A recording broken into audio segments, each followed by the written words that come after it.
Market style frozen seekh ಕಬಾಬ್ ಇನ್ನು ಮುಂದೆ ನೀವು ಕೂಡ ಮನೆಯಲ್ಲಿ ಈಸಿಯಾಗಿ ಮಾಡಿ ಸ್ಟೋರ್ ಮಾಡ್ಬೋದು. ನಿಮ್ಮ ಮಕ್ಕಳು, ಹಸ್ಬೆಂಡ್ ಬೇರೆ ಊರಲ್ಲಿದ್ದರೆ ಈ ರೀತಿ ಫ್ರೋಝನ್ ಕಬಾಬ್ ಮಾಡಿ. ಇನ್ನು ಮುಂದೆ ಗೆಸ್ಟ್ ಬಂದರೂ ಟೆನ್ಷನ್ ಇಲ್ಲ, ಫ್ರಿಜ್ಜಿಂದ ತೆಗೀರಿ, ಫ್ರೆಶ್ ಆಗಿ ಮಾಡಿ.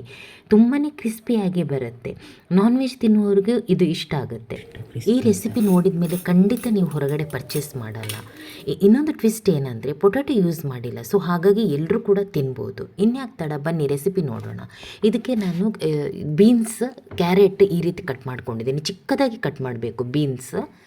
ಸೋಯಾ ಚಂಕ್ಸನ್ನು ಸಾಲ್ಟ್ ಹಾಕಿ ಬೇಯಿಸ್ಬಿಟ್ಟು ಸ್ಕ್ವೀಸ್ ಮಾಡಿ ನಾನು ಮಿಕ್ಸಿಯಿಂದ ಈ ರೀತಿ ತರಿಯಾಗಿ ಪೌಡ್ರ್ ಮಾಡಿದ್ದೇನೆ. ನೋಡಿ, ನಾನು ಪೊಟೊಟೊ ಬದಲು ಸ್ವೀಟ್ ಪೊಟೊಟೊ ಅಂದರೆ ಸಿಹಿಗೆಣಸು, ಕೆರಿಂಗ್ ಅಂತ ಹೇಳ್ತೀವಲ್ಲ, ಅದನ್ನು ಹಾಕಿದ್ದೇನೆ. ಸೊ ಹೆಲ್ತಿಗೆ ಕೂಡ ಇದು ತುಂಬಾ ಒಳ್ಳೆಯದು, ಫೈಬರ್ ತುಂಬ ಇದೆ. ಇದನ್ನು ನೀವು ಯೂಸ್ ಮಾಡ್ಬೋದು. ನಾನಿಲ್ಲಿ ಎಣ್ಣೆಗೆ ಕಸೂರಿ ಮೇಥಿ ಮತ್ತು ಕಟ್ ಮಾಡಿದಂಥ ಬೀನ್ಸ್, ಕ್ಯಾರೆಟ್ ಎಲ್ಲವನ್ನು ಹಾಕ್ತೇನೆ.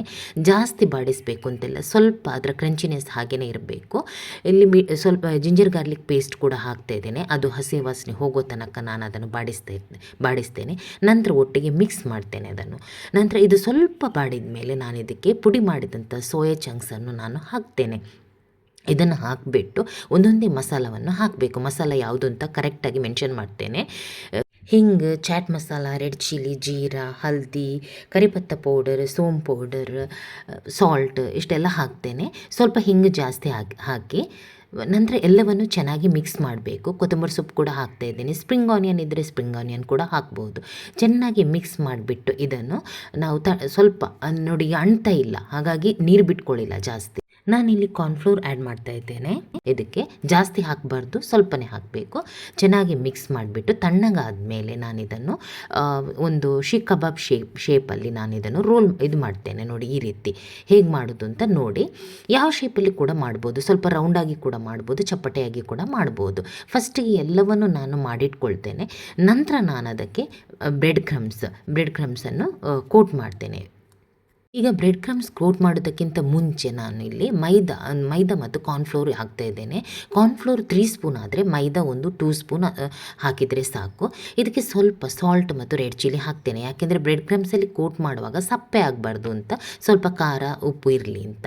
ಈ ರೀತಿ ಎಲ್ಲ ಮಾಡಿಟ್ಕೊಂಡಿದ್ದೇನೆ ನೋಡಿ. ನಂತರ ಒಂದೊಂದನ್ನೇ ನಾನು ಈ ರೀತಿ ಡಿಪ್ ಮಾಡಿ ಇದರಲ್ಲಿ ಬ್ರೆಡ್ ಕ್ರಮ್ಸಲ್ಲಿ ಅಂದರೆ ಕೋಟ್ ಮಾಡ್ತೇನೆ, ಅದನ್ನು ಸ್ಪ್ರೆಡ್ ಮಾಡ್ತೇನೆ.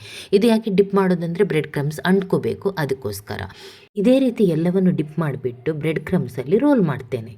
ಇಮಿಡಿಯೇಟ್ ಕೂಡ ಫ್ರೈ ಮಾಡ್ಬೋದು, ಒಂದು ಸ್ವಲ್ಪ ಹೊತ್ತು 1-2 ನಿಮಿಷ ಹಾಗೇನೆ ಇಟ್ಟು ಫ್ರೈ ಮಾಡ್ಬೋದು. ಇಲ್ಲಾಂದರೆ ಎಲ್ಲವನ್ನು ಈ ರೀತಿ ಮಾಡಿಬಿಟ್ಟು ನೀವು ಹೇಗೆ ಸ್ಟೋರ್ ಮಾಡೋದು ಅಂತ ನಾನು ತೋರಿಸ್ತೇನೆ. ನೋಡಿ, ಎಲ್ಲವನ್ನು ನಾನು ಮಾಡಿಟ್ಟಿದ್ದೇನೆ.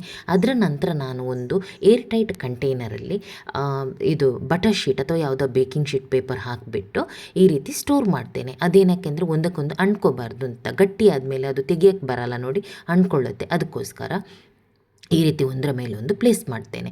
ನಂತರ ಯಾರಾದರೂ ಗೆಸ್ಟ್ ಬರೋದಿದ್ದರೆ ಅಥವಾ ನಿಮ್ಮ ಮನೆಯಲ್ಲೇ ಮಕ್ಕಳು ಸಂಜೆ ಬರೋದಿದ್ದರೆ ಇಮಿಡಿಯೇಟ್ ತೆಗೆದುಬಿಟ್ಟು ಒಂದು 5 ನಿಮಿಷ ನಂತರ ಫ್ರೆಶ್ ಆಗಿ ಫ್ರೈ ಮಾಡಿ ಕೊಡಿ, ತುಂಬಾ ಚೆನ್ನಾಗಿರುತ್ತೆ. ನೀವು ಮನೆಯಲ್ಲಿ ಇವತ್ತೇ ಟ್ರೈ ಮಾಡಿ ಹೇಗಾಗಿದೆ ಅಂತ ನನಗೆ ಕಮೆಂಟ್ಸಲ್ಲಿ ತಿಳಿಸಿ. ನೋಡಿ, ಈ ರೀತಿ ಸ್ಟೋರ್ ಮಾಡ್ತಾ ಇದ್ದೇನೆ. ಒಂದು ವೇಳೆ ನಿಮಗೆ ಮಾಡೋಕ್ಕೆ ಕಷ್ಟ ಆಗೋದಾದರೆ ಮ್ಯಾಂಗ್ಳೂರು ಸರೌಂಡಿಂಗ್ಸ್ ಯಾರಾದರೂ ಇದ್ದರೆ ನನಗೆ ಕಮೆಂಟ್ಸಲ್ಲಿ ತಿಳಿಸಿ. ನಿಮಗೆ ಬೇಕಾದರೆ ನೀವು ಆರ್ಡ್ರ್ ಪ್ಲೇಸ್ ಮಾಡ್ಬೋದು, ನಾನು ಮಾಡಿ ಕೊಡ್ತೇನೆ ನಿಮಗೆ. ಇದೇ ಥರ ಚಿಕನ್ ಕಟ್ಲೆಟಿದ್ದು ರೆಸಿಪಿ ಕೂಡ ನನ್ನ ಚಾನಲಲ್ಲಿ ಇದೆ, ನೀವು ನೋಡ್ಬೋದು. ಇದೇ ಥರದ ಇಂಟ್ರೆಸ್ಟಿಂಗ್, ಡಿಲಿಷಿಯಸ್, ಹೆಲ್ದಿ ರೆಸಿಪಿಗಾಗಿ ನನ್ನ ಚಾನಲನ್ನು ಫಾಲೋ ಮಾಡಿ, ಎಲ್ರಿಗೂ ಶೇರ್ ಮಾಡಿ, ಕಮೆಂಟ್ಸ್ ಮಾಡಿ, ಲೈಕ್ ಮಾಡಿ. Thank you.